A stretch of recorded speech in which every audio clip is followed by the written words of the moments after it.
জন্য কদিন মনটা খুব খারাপ হচ্ছিল, তাই ভাবলাম যাই কদিন ভারতের বাড়ি দিয়ে ঘুরে আসি। ভারতী আমাকে দাদার মতো ভালোবাসে, আর আমি আমি ওকে খুব ভালোবাসি। আমাকে দেখলে ভারতী সঙ্গে সঙ্গে ছুটে আসবে। ওদের কি ডাকি, ভারতী ভারতী, আমি তো লিখিন্দারে। আরে থাক থাক থাক, তোদের খবর সব ভালো তো?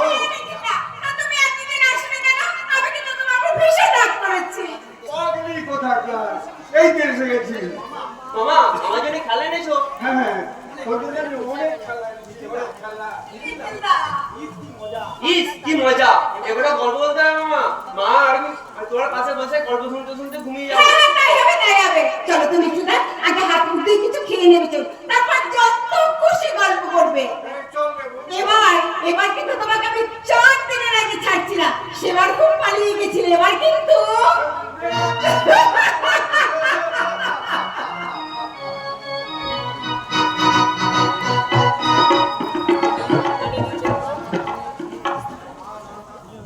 না না না, নিখিল বাবুকে নিয়ে ভারতীর এত বাড়াবাড়ি আমার ঠিক খুব ভালো লাগছে না।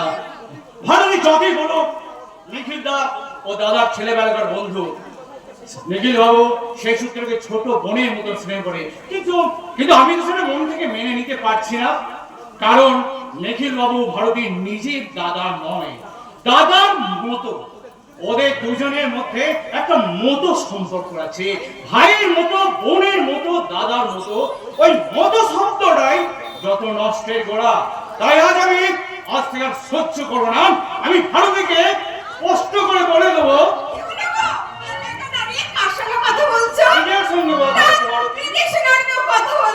হ্যাঁ বলে, ভারতী বলে, মানুষ যখন নিজের মনের গোপন গভীর কথা ও প্রকাশ করতে পারে না, সেই মানুষই তো একান্ত নির্জনে নিজের সাথে কথা বলে। কি বললে তুমি? তোমার গোপন কথা শোনায়? তার মানে আমাকে তুমি তোমার গোপন কথা বলতে পারো না? তোমার সঙ্গে তাহলে আমার আচ্ছা, বাজার থেকে কি কি আনতে হবে বলো, আমি এখানে বাজার যাচ্ছি। বাজার যাওয়ার নাম করে পালাতে চাইছো বুঝি? আমার প্রশ্নের উত্তর এড়িয়ে যেতে চাইছো? হ্যাঁ হ্যাঁ, আমি তাই চাইছি। আমি জানি তুমি বুদ্ধিমতী, তুমি দু ছেলে মা হলেও তোমার শরীরে রূপ যৌবনে কোনো কিছুর অভাব নেই।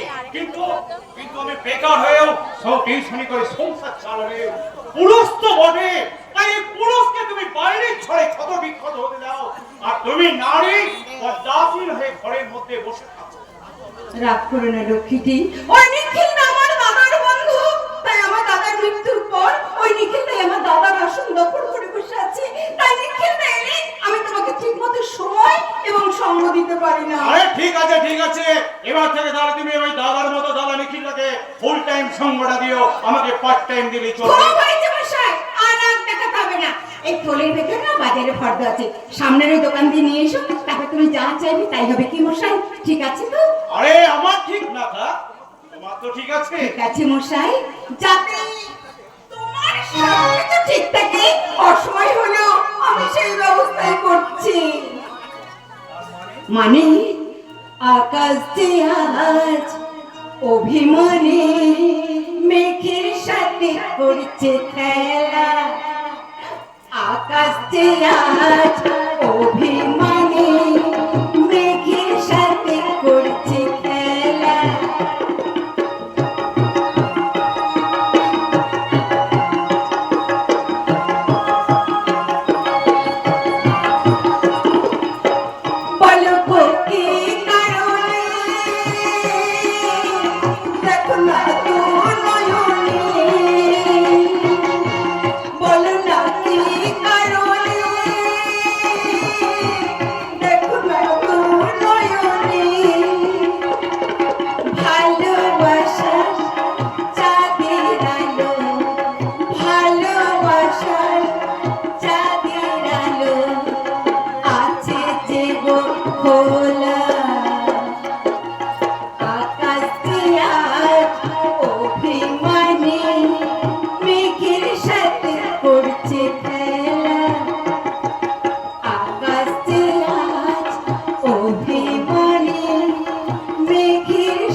লাগছে না?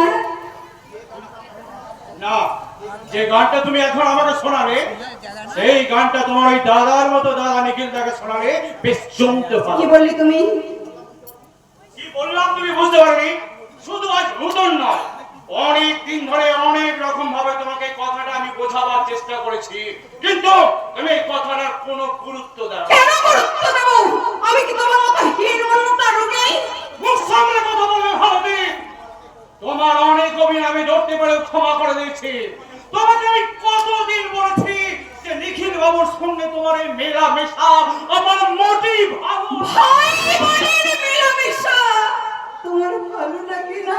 ছি ছি ছি ছি, তুমি না একজন শিক্ষিত, ছাত্রদের কত জ্ঞানের কথা বলো, অথচ তোমার মনে এত নোংরা চিন্তা।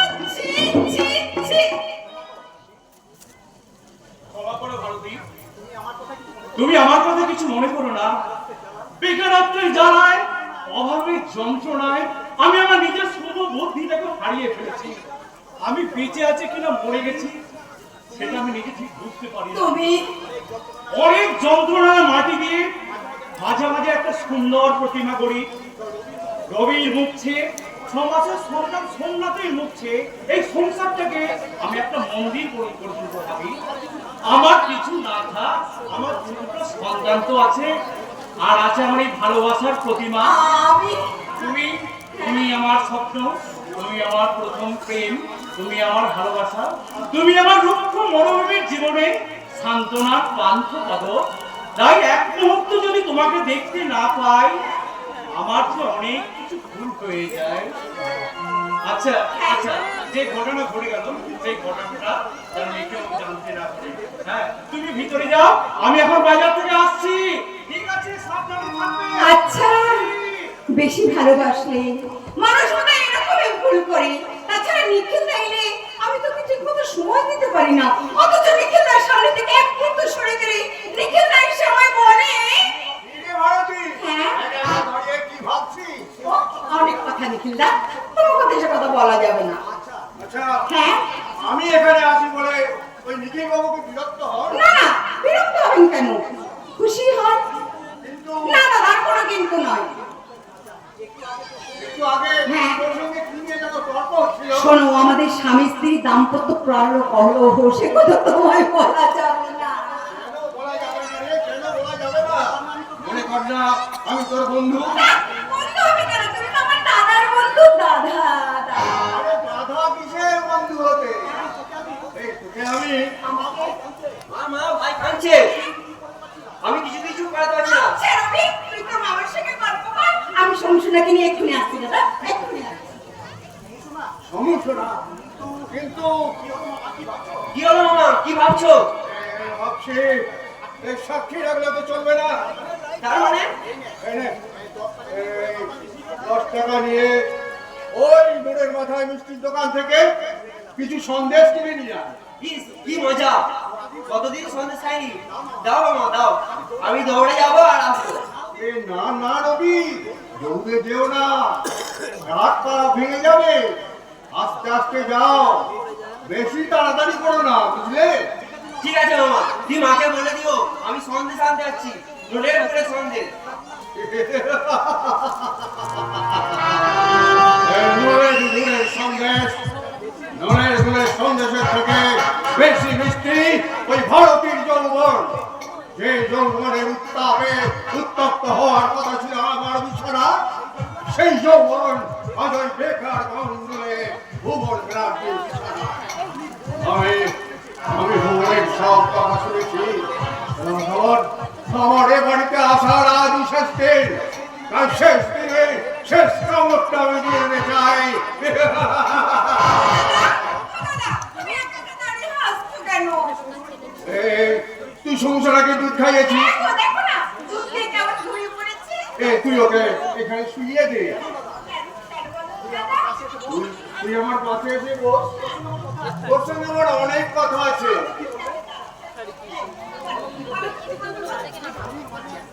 আমি আমি মানে আচ্ছা, ভুবন বাবু তো বাজার করতে গেছে। তার আগে আমাকে ব্যাপারটা শেষ করতে হবে। ব্যাপারটা কি সেটা আমায় বলবে তো? ওই রবি সন্দেশ খেতে চাইছিল, তাই ওকে সন্দেশ আনতে পাঠিয়েছি। কেন তুমি শুধু শুধু বাজে খরচ করছো বলো তো দাদা? এই বাজে খরচ নয় রে, বাজে খরচ নয়। তোর মুখে তোকে একান্ত ভাবে একান্ত ভাবে যে কথাটা আমি তোকে সবার সামনে বলতে পারি না। আচ্ছা সেই কথাটা কি সেটা আমায় বলবে তো নিখিলদা? আমি তোমাকে ভালোবাসি, নিখিলদা, আমি তোমাকে চাই।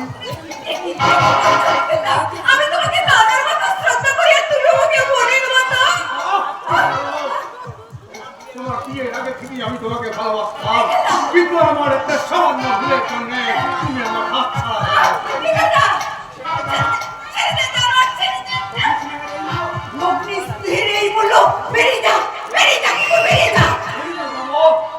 তবে উপোস করে নয়, তোর যৌবনের হাড়িটাকে চেটে বুঝে চেটে। মামা দোকান বন্ধ যে।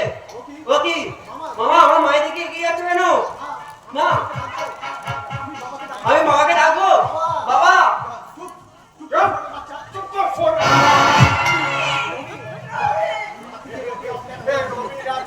জ্ঞান হয়ে পড়ে আছে মনের আনন্দে। সেই সুযোগে আমি মনের আনন্দে তোর অনেক দিনের সাথ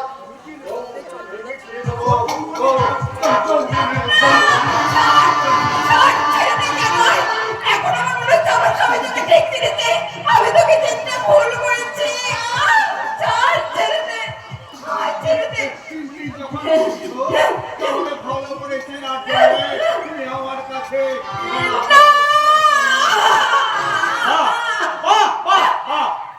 ভাই বোনের কি অপূর্ব স্নেহ, কি অপূর্ব ভালোবাসা।